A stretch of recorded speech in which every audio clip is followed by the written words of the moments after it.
மதராசி படத்துல இருக்கிற logical mistakes. AR Murugadoss இயக்கத்துல சிவகார்த்திகேயன் நடிப்புல மதராசி அப்படின்ற திரைப்படம் ரீசெண்டா வெளியாச்சு. இந்த படம் ரிலீஸ் ஆனதுல இருந்து கலவையான விமர்சனம் வந்ததை நம்மளால பார்க்க முடிஞ்சது. சிலர் வந்து கமர்ஷியலாக ரொம்ப நல்லா இருக்கு, ரொம்ப என்ஜாய் பண்ற மாதிரி இருக்கு அப்படின்னாங்க. இந்த வருஷத்துல வந்ததில் one of the best commercial movies அப்படின்ற மாதிரியான ஒரு ரிவ்யூவும் ஒரு சைட் பார்த்துட்டு இருக்கோம். அட் சேம் டைம் இதுல நிறைய விஷயங்கள் வந்து எங்களுக்கு குழப்பத்தை உண்டு பண்ணுது, நிறைய அன்ஆன்சர்ட் கொஸ்டின்ஸ், நிறைய லாஜிக்கல் மிஸ்டேக்ஸ் இருக்கு அப்படின்னு சொல்றாங்க. ஸோ நம்ம இன்னைக்கு ஃபோக்கஸ் பண்ண போறது இந்த ஒரு விஷயத்தை தான். இந்த மதராசி திரைப்படத்தில் இருக்கிற லாஜிக்கல் மிஸ்டேக்ஸ் என்னென்ன அண்ட் அதில் இருக்கிற அன்ஆன்சர்ட் கொஸ்டின்ஸ் என்னென்ன அப்படின்றத பார்க்க போகிறோம். அஃப்கோர்ஸ் இதில் வந்து இத்தனை வில்லன்ஸ் இருந்தாங்க, ஆனால் ஹீரோக்கு வந்து ஒரு இடத்துலையும் புல்லட் படலை அப்படின்ற மாதிரி ரொம்ப ஒரு ஆப்வியஸான யூஸ்வலாக எல்லா கமர்ஷியல் படங்கள்லையும் நம்ம பார்க்கக்கூடிய அந்த லாஜிக்கல் மிஸ்டேக்ஸ் நம்ம அதை தவிர்த்துடலாம். அதை தாண்டி என்னென்ன மிஸ்டேக்ஸோ இல்லை அதை தாண்டி என்னென்ன கேள்விகளுக்கு விடை இல்லாமல் இருக்குது அப்படின்றத இப்போ பார்த்துலாம். நம்பர் 1, படத்துடைய ஓப்பனிங் சீன். பெரிய வில்லன் சிண்டிகேட் வந்து ஒட்டுமொத்தமாக ஒரு 4-5 கண்டெய்னர் லாரியில் கன்ஸை வந்து தமிழ்நாட்டுக்குள்ளே எடுத்து வராங்க. ஆந்திரா பார்டர் வழியாக அவங்க உள்ளே வராங்க. அப்படின்னும் பொழுது என்ஐஏ வந்து ஒரு மிகப்பெரிய ஒரு ஏஜென்சி, அந்த இது வந்து நேஷனல் லெவலில் இருக்கிற ஒரு ஏஜென்சியில இருந்து ஒரு 6 பேர் கொண்ட குழு மட்டுமே அதை சேஸ் பண்ணி போகிறதோ இல்லை அதுலேருந்து 1 or 2 ஆட்கள் ஹேக்கர் இவங்க இந்த மாதிரியான எக்ஸ்பர்ட்டு அப்படின்ற மாதிரி மட்டும் கொண்டு போகிறது வந்து ரொம்ப கன்வின்சிங்கான ஒரு விஷயமா இல்லை அப்படின்றத நம்ம சொல்லணும். ஏன்னா அவ்வளோ பெரிய கன்ஸ் உள்ள ஸ்மகிள் ஆக போகுது, ஒரு 4-5 கண்டெய்னர்லேருந்து வர்ற ஸ்மகிள் ஆக போகுது அப்படின்னும் போது அது எந்த அளவுக்கு அலர்ட்டாக இருந்திருப்பாங்க, எவ்வளோ பெரிய டீம் அதை போயிருக்கும் அப்படின்ற ஒரு விஷயம் நம்மளால கொஞ்சம் கெஸ் பண்ண முடியுது. ஒரு சின்ன மீட்டிங் நடந்தாலே அதுக்கு 100-200 போலீஸ் ஆஃபீஸர்ஸ் வராங்க அப்படின்னும் போது, ஒரு என்ஐஏ ரெய்டு அப்படின்னும் போதோ இல்லை ஒரு என்ஐஏ இவ்வளோ பெரிய ஆப்ரேஷன் நடத்தும் போது அப்படின்னும் போது குறைஞ்சது ஒரு 500-600 பேர் அவங்க போயிருக்க மாட்டாங்க அப்படின்ற மாதிரியான ஒரு கொஸ்டின் ஒரு இதாகுது. அட் சேம் டைம் அந்த கமாண்டோ டீம்ல இருக்கிற அந்த ஒரு 6 பேர் மட்டுமே போனது ரொம்ப கன்வின்சிங்கா இல்லை, அதுதான் உண்மை. இது மாதிரியா அந்த ஒரு பார்டர்ல வந்து அவ்வளோ பெரிய ஷூட் அவுட் நடக்குது, இப்படி 100கணக்கான பேருக்கு மத்தியில ஒரு பப்ளிக் ஷூட் அவுட் நடக்குது. ஆனா அது கொஞ்சம் கூட பெரிய லெவல்ல ஒரு கவரேஜோ இல்லை அதை பற்றிய ஒரு பதட்டமோ பொதுமக்கள் மத்தியில் இல்லாதது மாதிரியே அந்த படத்தில் காட்டியிருப்பாங்க. ஒரே ஒரு சீனில் மட்டும் ஒரு சின்ன ஒரு நியூஸ் சேனலில் ஒரு நியூஸ் வருது, இந்த மாதிரியான துப்பாக்கி கலாச்சாரம் வளருது அப்படின்ற மாதிரியான ஒரு நியூஸ் சேனலில் இருக்கிற ஒரு குட்டி நியூஸ் மட்டும் அதில் வந்தது. அதை தாண்டி அதில் இருக்கிற ஒரு பெரிய அவுட்டேஜோ ஒரு பப்ளிக் அவுட்டேஜோ அதில் எங்கேயுமே எஸ்டாப்ளிஷ் பண்ணவே இல்லை. மக்கள் அவங்க பாட்டில் இயல்பான ஒரு வாழ்க்கையில் லீட் பண்ணிட்டு போகிற மாதிரி தான் இருக்குது. அந்த மக்கள் மத்தியில் ஒரு பதட்டமே இல்லாத மாதிரியான ஒரு சூழல் தான் இதில் இருக்குது. And at the same time இதில் போலீஸ் ஆஃபீஸர்ஸ் வந்து எந்த மாதிரி காட்டியிருக்காங்க அப்படின்னு பார்த்தோன்னா, போலீஸ் ஆஃபீஸர்ஸ் இல்லை எந்த இடத்துலையுமே நமக்கு வந்த மாதிரி தெரியல. எல்லா இடத்துலையும் என்ஐஏ இருக்கிறாங்க, எல்லா இடத்துலையும் அந்த வில்லன்ஸ் இருக்கிறாங்க, எல்லா இடத்துலையும் கன்ஸ் இருக்குது. ஆனால் போலீஸ் இல்லை எந்த இடத்துலையுமே இல்லை அப்படின்றது வந்து ஒரு ஷாக்கிங்கான ஒரு விஷயமா இருக்குது. இந்த மாதிரியான ஒரு விஷயம் வந்து தமிழ்நாடு ஃபுல்லாக நடக்குது அப்படின்னும் போது அங்கே போலீஸ் அவுட்டேஜ் வந்து எங்கேயுமே சுத்தமாக இல்லையா, ஒரு போலீஸ் கூடவா இல்லை அப்படின்ற மாதிரியான ஒரு விஷயம் தான் இருக்குது. ஏன்னா நடக்கிற சண்டை எல்லாமே பப்ளிக்ல வெட்ட வெளிச்சத்தில் நடக்கிற பிரச்சனைகளா இருக்கு, வெட்ட வெளிச்சத்தில் நடக்கிற ஷூட் அவுட்டா இருக்குது அப்படின்னும் போது இது கொஞ்சம் கூட போலீஸ் கண்ணுக்கு தெரியல அப்படின்ற ஒரு விஷயமும் தெரியுது. அஃப்கோர்ஸ் 1-2-3 போலீஸார்ஸ் வந்திருந்தா கூட சரி இல்லை ஏதோ ஒன்று இருக்குதுப்பா அப்படின்ற மாதிரி இருந்திருக்கலாம். பட் ஆனால் இது வந்து கொஞ்சம் லெஸ் கன்வின்சிங்கான ஒரு விஷயமா இருந்தது. அடுத்ததா என்னன்னா, வில்லன்ஸ்க்கு வந்து டெட்லைன் ஏதோ ஒன்று செட் பண்றாங்க. இந்த நாளைக்குள்ள அந்த கன்னு வெளியே போகணும், இந்த நாளைக்குள்ள அந்த கன்னு வெளியே போகலன்னா கன்னெல்லாம் திருப்பி அனுப்பிடுவாங்க அப்படின்ற மாதிரி. இது எந்த மாதிரியான ஒரு டெட்லைன் அப்படின்றது வந்து கடைசி வரைக்கும் ஒரு எக்ஸ்பிளைன் பண்ணவே இல்லை. அந்த டெட்லைனை யார் செட் பண்றாங்க? ஒரு சிண்டிகேட் இருக்குது, அவங்களுக்கு வந்து என்னன்னா எங்களுக்கு இந்த நாளைக்குள்ள டெட்லைனுக்குள்ள நாங்கள் இந்த கன்னை உள்ள அனுப்பணும் அப்படின்றாங்க. அது எதனால அந்த கன்னை உள்ள அனுப்புறாங்க அப்படின்றதுக்கான ஒரு ப்ராப்பர் எக்ஸ்பிளனேஷன் இல்லை. அண்ட் அந்த டெட்லைனை யார் செட் பண்றாங்க, எதுக்கு செட் பண்றாங்கன்றதுக்கான ஒரு ரீசனும் இல்லை. அவங்களுக்கு அந்த எண்ட் ஆஃப் த டே கன்னு உள்ள போகணும், அது எதுக்கு இந்த குறிப்பிட்ட நாளுக்குள்ள போகணும், இன்னும் 2 நாளைக்குள்ள கன்னு போகணும் அப்படின்றதுக்கான அவசியம் என்ன அப்படின்றதுக்கான எந்த ஒரு எக்ஸ்பிளனேஷனும் இல்லை. அதுக்கு பின்னாடி ஒருவேளை பேக் ஸ்டோரி எதுவும் இருந்தது, எடிட்ல கட் பண்ணிட்டாங்களா அப்படின்ற ஒரு இதுவும் தெரியல. பட் ஆனால் அந்த இது வந்து அவுட் ஆஃப் நோ வேரா இந்த மாதிரியா இருந்தது. குறிப்பா அந்த டெட்லைன் செட் பண்ண வேண்டியதுக்கான அவசியமே இல்லையே, இது ரொம்ப நார்மலாக போகிறாங்க, டிஸ்ட்ரிபியூட் பண்ணுறாங்க, அது நார்மலாக நடந்துட்டு தானே இருக்குது, எதுக்கு டெட்லைன் அப்படின்ற ஒரு கேள்வியும் அதில் எழுந்தது. அந்த கேள்விக்கான ஆன்சரும் கடைசி வரைக்குமே இல்லை அப்படின்றதான் சொல்லணும். இந்த இதில் வந்து அஃப்கோர்ஸ் உங்களுக்கு நிறைய ஸ்பாய்லர்ஸ் இருக்கும். ஸோ அந்த ஸ்பாய்லர்ஸ் வேண்டாம் அப்படின்னா கொஞ்சம் இந்த இதெல்லாம் கடந்து போயிடுங்க. அண்ட் அடுத்தது என்ன அப்படின்னா, சிராக் அப்படின்ற அந்த கதாபாத்திரம் வருது. அந்த கதாபாத்திரம் வந்து மாலதி அண்ட் ரகு அந்த 2 பேரை கொல்றது தான் அந்த சிராகோடைய எய்மா இருக்குது. அப்படின்னும் போது மாலத்தியை வந்து இந்த சிராக் கடத்திட்டு போறாரு. அப்போ அந்த காருக்கு மேலே வந்து ரகு வந்து விழுறாரு. அப்போ ஒரு நல்ல சான்ஸ் கிடைக்குது, ரகுவை கன்னை வச்சு ஷூட் பண்றதுக்கு சிராக்கு சான்ஸ் கிடைக்குது. ஆனா என்ன பண்றாரு அப்படின்னா, இல்லை ஷூட் பண்ணாத அப்படின்னு சொல்லிட்டு தடுக்கிறாரு. அது எதுக்கு தடுக்கிறாரு அப்படின்ற ஒரு கொஸ்டின் இல்லை. இதனால ரகு வச்சதுக்கப்புறம் எதுவும் பிளான்ஸ் இருக்கா அப்படின்ற ஒரு இதுவும் இல்லை. அஃப்கோர்ஸ் அவங்க என்ன சொல்றாங்கன்னா, உன்னோட ஃப்ரெண்டு வந்து இன்னும் விராட் வந்து இன்னும் சாகலை, அவர் எங்க இருக்காருன்னு எனக்கு தெரியும் அப்படின்னு சொல்லிட்டு ரகு சொல்றாரு. பட் ஆனா அந்த வில்லனோட குரூப்ல, அதாவது லெட்ஸ் இந்த என்ஐஏ டீம்லயே இவங்களுடைய ஒரு ரேட் ஒருத்தர் இருக்காரு, இவங்களுக்கான ஒரு உளவாளி ஒருத்தர் அங்க வில்லன் டீம்லயே இருக்காரு. ஸோ அப்போ அவருக்கே தெரிஞ்சிருக்குமே அந்த விராட்டை எங்க ஒளிச்சு வச்சிருக்காங்க அப்படின்ட்டு.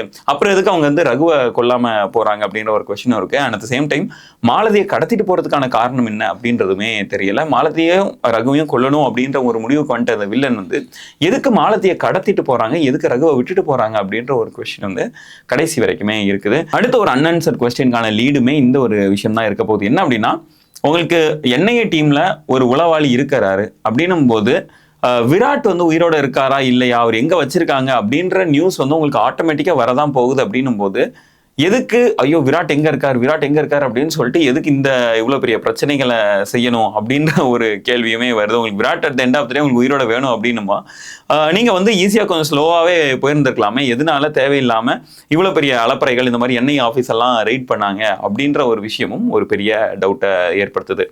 அதே மாதிரி என்ஐஏ ஆஃபீஸில் நடந்த இந்த ஒரு ஷூட் அவுட், என்ஐஏ ஆஃபீஸ் அப்படின்றது வந்து அவ்வளோ ஒரு ஹைலி செக்யூர்டான ஒரு ஆஃபீஸாக இருக்கும் அப்படின்றது நம்ம எல்லாருக்குமே தெரிஞ்சிருக்கு. எதனாலனா ஒரு சென்ட்ரல் கவர்மெண்ட்ல இருக்கிற ஒரு இன்டெலிஜென்ஸ் ஏஜென்சி அப்படின்னும் போது அது எந்த அளவுக்கு ஒரு செக்யூர்டா, எந்த அளவுக்கு ஒரு சேஃபாக வச்சிருப்பாங்க அப்படின்றது நம்மளால எய்ம் பண்ண முடியுது. அந்த ஏஜென்சிக்குள்ள ஒரு 5 பேர் மட்டும் கூட்டு போயிட்டு ஒட்டுமொத்த ஷூட் அவுட்டை நடத்திட்டு அத்தனை போலீஸையும் கொண்டுட்டு இவங்களோட தரப்புல ஒரு உயிர் சேதமும் ஏற்படாம அந்த ரகுவா இருக்கட்டும் இல்ல மாலதியா இருக்கட்டும் அவங்க 2 பேரும் கடத்திட்டு வர்றாங்க அப்படின்றது வந்து கொஞ்சம் கன்வின்சிங், கொஞ்சம் லெஸ் கன்வின்சிங்கா இருந்தது. அஃப்கோர்ஸ் இந்த சைடில் ஏதாச்சும் 1-2 உயிரிழப்புகள் ஏற்பட்டதா மேபி லைக் இது இன்னும் கொஞ்சம் கன்வின்சிங்கா இருந்திருக்கும் அப்படின்னு ஒரு கொஸ்டினும் இருந்தது. அதே மாதிரி என்ஐஏ ஆஃபீஸ்க்குள்ள இவ்வளோ பெரிய ஷூட் அவுட் நடக்குது, அப்போவுமே அங்கே இருக்கிற கவர்மெண்ட் அஃபீஷியல்ஸ் என்ன நடவடிக்கை எடுத்தாங்க அப்படின்றது தெரில. கவர்மெண்ட் எடுத்த நடவடிக்கை என்ன அப்படின்றதும் வெளியே தெரில. போலீஸ் என்ன பண்ணாங்கன்றது தெரில. பப்ளிக் அவுட்டேஜ் எதுவுமே இல்லை அண்ட் மீடியா கவரேஜும் எதுவும் இல்லை அப்படின்றது வந்து ஏதோ ஒரு ஆல்டர்னேட் யூனிவர்ஸில் நடக்குதோ அப்படின்ற மாதிரியான ஒரு சந்தேகத்தையுமே அது எழுப்பிச்சு. அடுத்ததா பலருமே ரொம்ப ரசிச்ச அந்த எர்த் குவேக் சீன், ஒரு பூகம்பம் வருது. அந்த பூகம்பம் வர்றதுனால இந்த ரெனால்ட் கம்பெனிலேருந்து எல்லாருமே வெளியே வராங்க. சிவகார்த்திகேயன் எல்லாம் வெளியே வந்து இருக்கிறாங்க. எல்லாருக்குமே கால்ஸ் வருது. சிவகார்த்திகேயன் அவருக்கு மட்டும் கால் வரல, அந்த ரகு கதாபாத்திரத்துக்கு மட்டும் கால் வரல. அப்படின்னும் போது ஒரு பெரிய அங்கே ஒரு சீன் நடக்கும், அங்கே ஒரு ட்ராமா நடக்குது. அது ட்ராமா நடந்து முடிஞ்சதும் பார்த்தோம் அப்படின்னா கரெக்டாக மாலதி கதாபாத்திரம் உள்ள என்ட்ரு ஆகிறாங்க. அது வந்து ஒரு ஆச்சரியமா இருந்தது. மாலதி அப்போ எங்கே இருந்தாங்க, திடீர்னு உனக்கு கால் பண்ணேன் நீ எடுக்கல அப்படின்றதுனால நான் நேரம் வந்துட்டேன் அப்படின்னும் போது லிட்டரலாக அந்த ஒரு சீன் வந்து கரெக்டாக ஒரு 5 நிமிஷம் தான் நடக்கும்.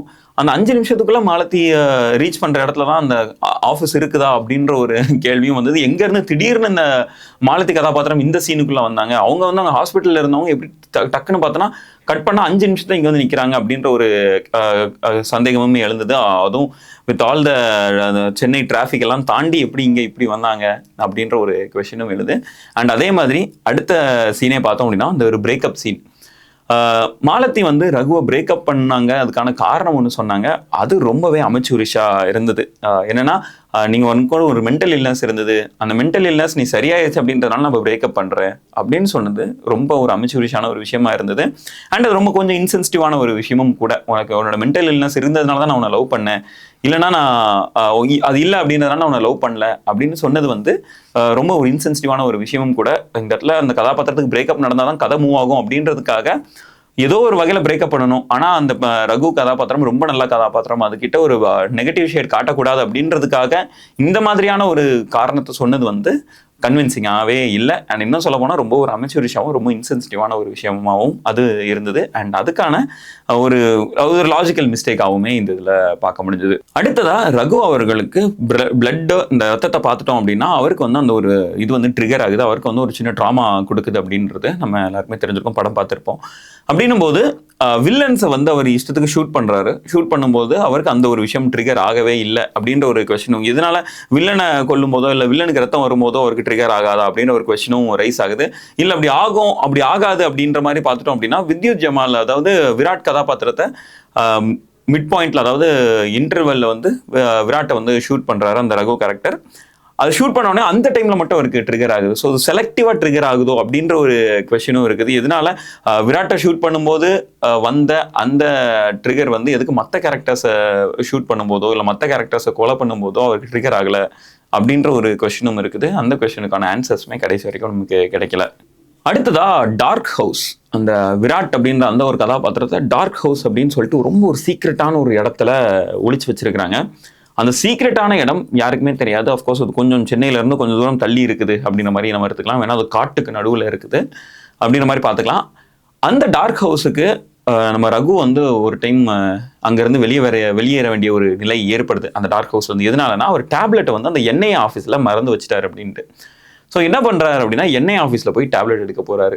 என்ஐஏ ஆஃபீஸில் போயிட்டு எதுக்கு அவர் எப்படி அந்த டார்க் ஹவுஸ்லேருந்து வெளியே வந்தார் அப்படின்ற ஒரு கொஸ்டின் இருக்குது. அந்த கொஸ்டினும் நமக்கு ஆன்சர் பண்ணப்படல.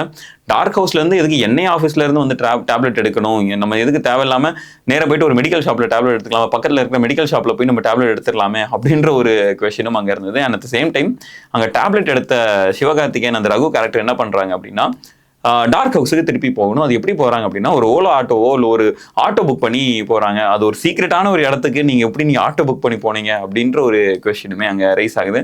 அப்படி ஆட்டோ புக் பண்ணி போனீங்க அப்படின்னா அந்த பிளேஸ் வந்து நோ மோரா சீக்ரெட்டாக தானே இருக்கும் அப்படின்ற ஒரு கொஸ்டினுமே அங்கே ரைஸ் ஆகுது.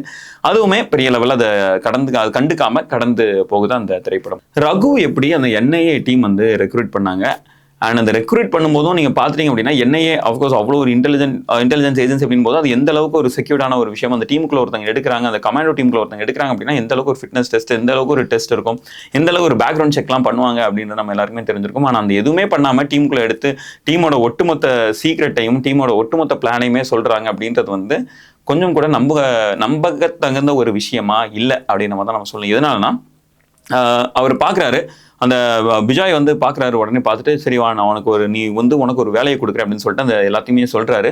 சொன்னதுக்கு அப்புறம் தான் அவங்களுக்கு தெரியுது சிவகார்த்திகேயன் அவருக்கு வந்து ஒரு சின்ன ஒரு மென்டல் இல்னஸ் இருக்குது அப்படின்றது, அந்த ரகு கேரக்டருக்கு ஒரு சின்ன மென்டல் இல்னஸ் இருக்குது அப்படின்றது.